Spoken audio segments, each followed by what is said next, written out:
Hey, welcome to the Louder Voice. This week, we talked about prayer. The reason that we've done that is we've kind of taken the entire month of November to do something we've never done. Every day at 11:30, our staff is meeting to just pray. And it's praying and asking for God's favor and God's blessing. It's not really coming to God with an agenda and saying, we're expecting you to do this or that. It's really a time of surrender to say, God, we want to make sure that there's nothing between us and you. And we want you to so intervene in our lives and in this ministry that we see you do miraculous things. Of course, we're praying for God to open doors, and we're praying that God would provide us the support that we need. But it's just a way of saying, God, we want your supernatural push on this ministry because we know that you could do more in one day than we could do in 100 lifetimes.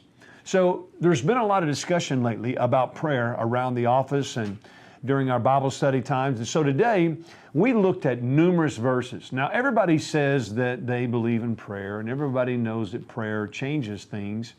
But ironically enough, in the process of all that, we often don't pray like we should. We have time for everything else but prayer. So today we were looking at what are some of the different components of prayer. And so let me go through a few of them. The first thing that we find out is Mark 11:24. Jesus said, whatsoever things you desire when you pray, believe that you will receive them and you'll have them. So what does that mean?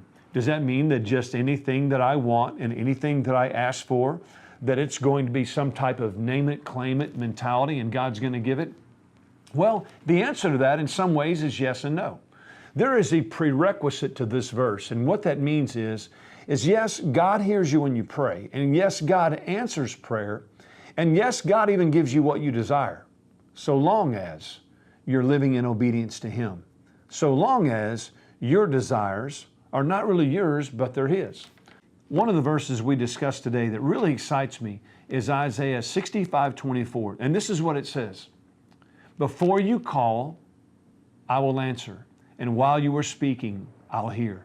I just think that's amazing that before we even begin to pray, not only does God know what we're going to say, but He's already in the process of answering those prayers. Another verse that we discussed today is found in 1 John 3:22. It says, whatsoever we ask, we receive of Him. Now here's the catch, because we keep His commandments and do those things which are pleasing in His sight. Yes, God will hear us. Yes, God will even begin to answer before we pray. But in order for us to have answered prayers, we've got to be walking in obedience. Another verse we talked about was Hebrews 4:16. It says, let us therefore come boldly into the throne of grace, that we may find mercy and help in the time of need. Where God teaches us that we can actually come before Him in prayer with an aggressiveness, with a boldness. Of course, it's not a boldness in who we are or what we've done, but a boldness in the fact of knowing that He hears us and that our prayers matter to Him. One of my favorite verses about prayer is also found in 1 John 5, verse 14. And it says, this is the confidence that we have in Him, that if we ask anything according to His will, He hears us. And the next verse says, if we know that He hears us, we know that we have the petitions of Him, whatsoever we asked.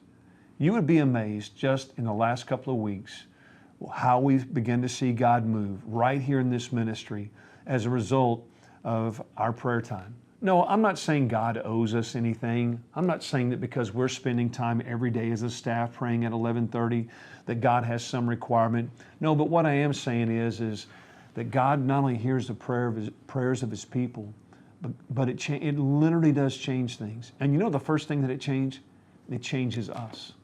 More than anything else, I need a change in my own life. David said in Psalm 66:18, if I regard iniquity in my heart, the Lord will not hear me. I want to encourage you today, cut out some time, seek some time to seek the face of God, and make sure that anything that would stand between you and Him, that you would confess that so that your prayers would not be hindered. God longs to spend time with you. He wants you to linger in His presence. We even see in the life of Jesus that He prayed early in the morning, He prayed late at night. If He needed it, God knows we do as well. He's waiting for you to approach Him. We'll see you next time on A Louder Voice.